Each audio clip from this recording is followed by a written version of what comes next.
السلام علیکم ورحمۃ اللہ وبرکاتہ نحمده ونصلی علی رسوله الکریم اما بعد قال اللہ تعالی فی القرآن المجید والفرقان الحمید افلا يتدبرون القرآن ام علی قلوب اقفالها۔ محترم سامعین و سامعات، آج جو ہم پڑھنے کے لیے جا رہے ہیں سورۃ فاتحہ اور لیکچر نمبر جو ہے ہمارا 10 ہے۔ آج ہم سب سے پہلی چیز جو پڑھیں گے وہ ہے آمین کے متعلق۔ آمین کا معنی کیا ہے؟ جب ہم آمین کہہ رہے ہوتے ہیں کسی چیز پر تو اس کا معنی کیا ہوتا ہے؟ دوسری چیز، ہم سورۃ فاتحہ چونکہ کر چکے ہیں تو اس کے جو نام ہیں مختلف سورۃ فاتحہ کے، کہ مختلف ناموں سے پکارا جاتا ہے، جو زیادہ مشہور ہیں وہ نام کچھ ڈسکس کریں گے۔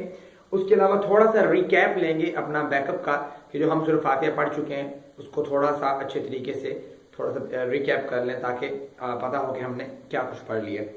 تو آج سب سے پہلے لفظ ہے آمین کے بارے میں، کہ سورۃ فاتحہ پڑھنے کے بعد لفظ آمین کہنا، آمین سورۃ فاتحہ پڑھنے کے بعد لفظ آمین کہنا، یہ اللہ کے رسول صلی اللہ علیہ وسلم کی سنت ہے اور اللہ کے رسول نے اس کی ترغیب بھی دی ہے بہت سی جگہوں پر۔ تو یہ آمین کا لفظ جو ہے وہ کہنا چاہیے سورۃ فاتحہ کے بعد۔ اس کے بارے میں اللہ کے رسول صلی اللہ علیہ وسلم کے صحابہ کرام کی بھی احادیث موجود ہے۔ سیدنا ابو ہریرہ رضی اللہ تعالی عنہ سے ایک حدیث موجود ہے اور یہ حدیث ابو داؤد میں ہے، حدیث نمبر 934۔ فرماتے ہیں کہ اللہ کے رسول صلی اللہ علیہ وسلم جو ہیں جب غیر المغضوب علیہم ولا کی تلاوت کرتے تو آمین کہتے، حتیٰ کہ آپ کے ساتھ ملنے والی پہلی صف والے اسے سن لیتے۔ اسی طرح سیدنا عبداللہ بن زبیر رضی اللہ تعالیٰ عنہ اور ان کے مقتدیوں کے متعلق حدیث میں آتا ہے کہ اس قدر بلند آواز سے آمین کہتے کہ مسجد گونج اٹھتی۔ اسی طرح سیدنا عائشہ صدیقہ رضی اللہ تعالی عنہا سے روایت موجود ہے ابن ماجہ میں، فرماتے ہیں کہ رسول اللہ صلی اللہ علیہ وسلم نے فرمایا کہ یہودی جس قدر تمہارے ساتھ آمین اور سلام پر حسد کرتے ہیں اس قدر کسی اور چیز پر حسد نہیں کرتے۔ ٹھیک ہے، اسی طرح ایک اور حدیث بھی سنیے گا آمین کے متعلق، سیدنا ابو ہریرہ رضی اللہ تعالی عنہ سے ہی ہے کہ رسول اللہ صلی اللہ علیہ وسلم نے فرمایا، صحیح بخاری میں موجود ہے کہ جب امام آمین کہے تو تم بھی آمین کہو، کیونکہ جس کی آمین فرشتوں کی آمین کے ساتھ مل گئی اللہ تعالیٰ اس کے گزشتہ گناہوں کو معاف فرما دیتے ہیں۔ سو آمین کہنے کی تلقین اللہ کے رسول صلی اللہ علیہ وسلم نے بہت دی ہے۔ تو ہم پہلے یہ سمجھیں کہ بھئی آمین ہم کہتے ہیں کسی بھی چیز پہ، کوئی ہمیں دعا دیتا ہے تب بھی ہم آمین کا لفظ بولتے ہیں۔ تو آمین کا مطلب کیا ہوتا ہے؟ کیا اس کا اصل ایکچولی ہم کیا کہہ رہے ہوتے ہیں اس جملے کو بول کر؟ تو اس میں چند مطلب جو ہے جو کچھ بیان کیے گئے تھوڑے بہت، تو وہ آپ کے سامنے رکھ دیتے ہیں۔ سب سے پہلے یہ کہ اس میں ہم یہ کہہ رہے ہوتے ہیں کہ دعا مانگ لی ہم نے، پورے سورۃ فاتحہ پڑھ لی، ہم کہتے ہیں اللہم استجب لنا، اے اللہ ہماری جو دعا ہے اس کو قبول فرما۔ ٹھیک ہے، اسی طرح یہاں ہم یہ لفظ اس کا کہہ لیں کہ تقبل دعانا، ہماری دعا قبول ہو جائے۔ کذالک فلیکن، اس کا معنی ہوتا ہے کہ اے اللہ میں نے جو کچھ کہا ہے اسی طرح ہو۔ اہدنا الصراط المستقیم کہا ہے، صراط الذین انعمت علیہم کہا ہے، غیر المغضوب علیہم ولا الضالین کہا ہے، اللہ ایسا ہی ہو۔ کوئی بندہ کوئی ہمارے سے ٹاکنگ بھی کر رہا ہوتا ہے نا، تو ہمیں کوئی دعا دیتا ہے تو ہم اس کو آمین کہہ کے، یہ اپنا جملہ کنسیپٹ ہوتا ہے ہمارا کہ کذالک فلیکن، یار آپ نے میرے لیے دعا کی، اللہ کرے ایسا ہی ہو میرے ساتھ، اور اللہ قبول کرے اس بات کو جو آپ نے کہہ دی ہے۔ ہم یہ کہہ رہے ہوتے ہیں، اور اللہ تخیب رجانا، کہ اللہ اب جو ہے نا ہم سے اپنی امیدیں جو ہے اس کو لٹانا نہیں کسی اور طرف، بلکہ ہمیں جو چاہتے ہیں ہمیں وہ عطا کر دیں۔ یہ اصل میں ہم یہ آمین کا میننگ ہے جو ہم استعمال کر رہے ہیں، جو ہم بیک اپ پہ کہہ رہے ہوتے ہیں اصل میں دوسرے بھائی کو۔ سورۃ فاتحہ کو پڑھنے کے بعد بھی آمین کہنا چاہیے۔ اور دوسری بات کہ اگر آپ اس حوالے سے دیکھیں کہ یہ آمین کہنا یہ کیا سورۃ فاتحہ کا جز ہے، تو اس کا جواب یہ ہے کہ یہ سورۃ فاتحہ کا جز نہیں ہے۔ اس کی دلیل میں آپ کو اتنا ہی یہ جملہ کافی ہے کہ یہ چونکہ قرآن میں پھر لکھا بھی نہیں جاتا، اگر یہ آمین کا جز ہوتا تو قرآن میں لکھا جاتا، تو یہ آمین کا جز نہیں ہے، لیکن اللہ کے نبی صلی اللہ علیہ وسلم نے اس کی تلقین فرمائی ہے، اس کی ترغیب ضرور دی ہے اس کو کہنے کی، کہ کوئی بندہ دعا دے تب بھی آمین کہیں، کچھ آپ مانگ رہے ہیں سورۃ فاتحہ کے بعد تب بھی آمین کا جملہ بولیں، اور اسی طرح نماز میں بھی آمین کہیں، یہ الفاظ جو ہے۔ اور آگے سنیے گا، اب یہ ایک آمین کا مسئلہ جو ہے تقریباً حل ہو چکا ہے۔ اب ہم آتے ہیں کہ سورۃ فاتحہ کے جو مختلف نام ہیں، مختلف ناموں سے سورۃ فاتحہ کو پکارا جاتا ہے، ان ناموں کو ہم دیکھتے ہیں تھوڑا سا۔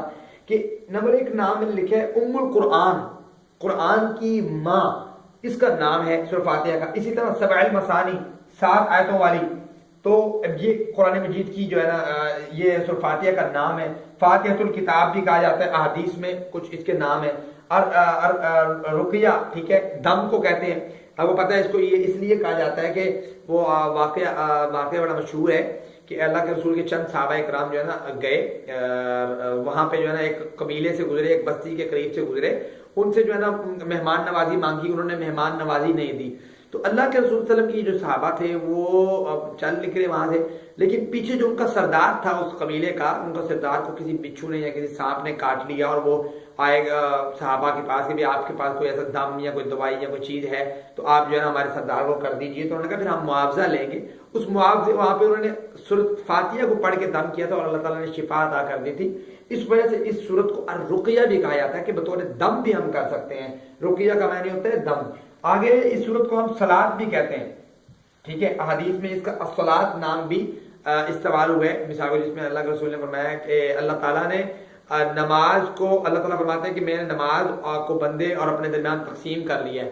وہاں پہ الصلاۃ کا لفظ ہے حدیث میں، لیکن وہاں پہ الصلاۃ سے مراد سورۃ فاتحہ ہے. تو اس وجہ سے اس کو الصلاۃ بھی کہتے ہیں اور اس کو قرآن عظیم بھی کہتے ہیں. اور یہ اس کا جو ہے نا اس کے نام ہے مختلف قسم کے سورۃ فاتحہ کے جو ہم احادیث میں پڑھتے ہیں یا جو مشہور قسم کے ہیں، یہ وہ آپ کے سامنے ڈسکس کیے ہیں. اسی طریقے سے ہم تھوڑا سا ریکیپ لیتے ہیں کہ ہم نے سورۃ فاتحہ میں آخر پڑھا کیا ہے، سمجھا کیا ہے. اس میں ایکچولی ہم نے اس سے پہلے جو فرسٹ لیکچر تھا انٹروڈکشن والا، اس کے بعد ہم نے یہ ایک آیت پڑھی تھی اعوذ باللہ من الشیطان الرجیم والی. اس میں ہم نے پناہ مانگی تھی شیطان مردود سے کہ اللہ میں کوئی بھی نیکی کا کام انسان کرتا ہے تو مختلف قسم جگہوں پر وہاں پہ اس کو اللہ تعالیٰ کی پناہ میں آنا اور شیطان سے بچنے کی ضرورت ہوتی ہے. سو قرآن مجید پڑھتے ہوئے اللہ تعالیٰ کا حکم بھی ہے فَإِذَا قَرَأْتَ الْقُرْآنَ فَاسْتَعِذْ بِاللَّهِ مِنَ الشَّيْطَانِ الرَّجِيمِ. جب بھی قرآن کی تلاوت کرو تو یہ اعوذ باللہ من الشیطان الرجیم پڑھ لیا کرو. سو یہ تو اس سورت کا حصہ پارٹ نہیں ہے سورۃ فاتحہ کا. لیکن رہی بات بسم اللہ الرحمن الرحیم کی، یہ چند لوگوں نے، چند علماء نے اور چند جو ہے نا محدثین نے کہا کہ بسم اللہ الرحمن الرحیم اس صورت کا حصہ ہے، اور چند نے کہا نہیں ہے.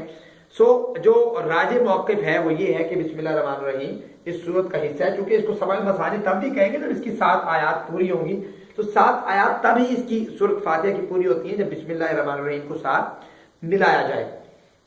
تو بسم اللہ الرحمن الرحیم اس صورت کا پارٹ ہے، اور نماز میں اونچا پڑھنا ہے یا اس کو دھیما پڑھنا ہے اس میں بھی اختلاف ہے.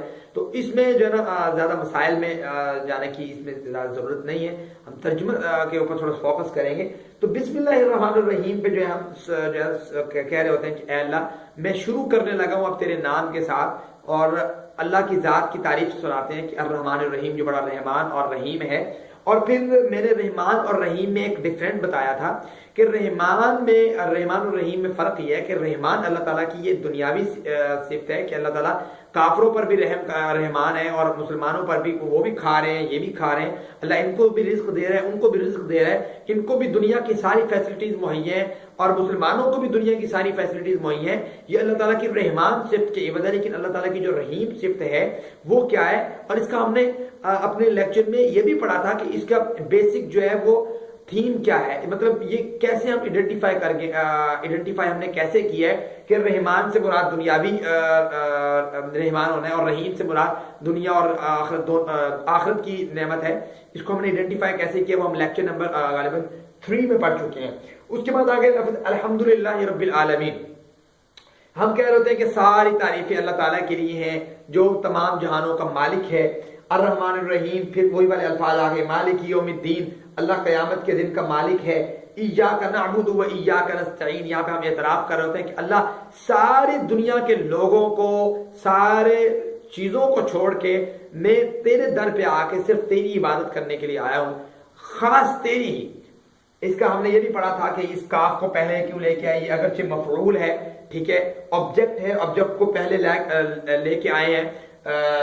جو عربی کا ایک سینٹنس کا ایک طریقہ کار ہوتا ہے اس کو توڑا ہے اور عربی جو مفعول ہے اس کو پہلے لے کے آئے ہیں اس کے فعل اور فاعل سے.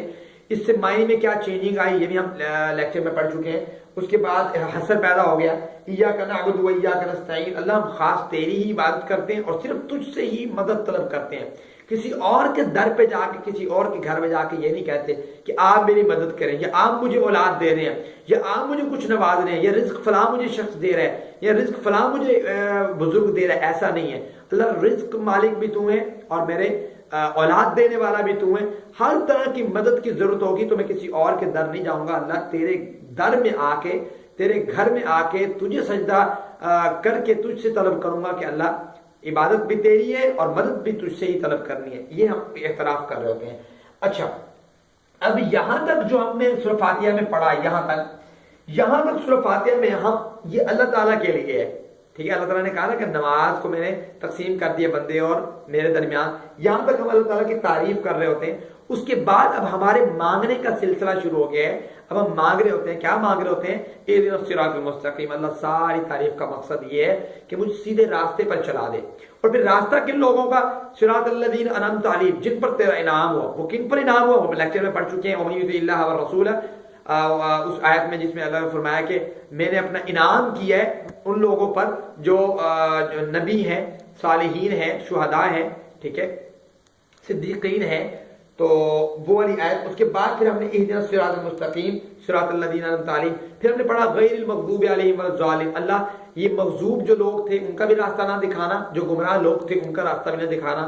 مغضوب سے مراد کون لوگ تھے ہم پڑھ چکے ہیں. مغضوب سے مراد جو ہے وہ یہودی ہے. وہ کیسے ہیں اس لیکچر میں ہم ڈسکس کر چکے ہیں.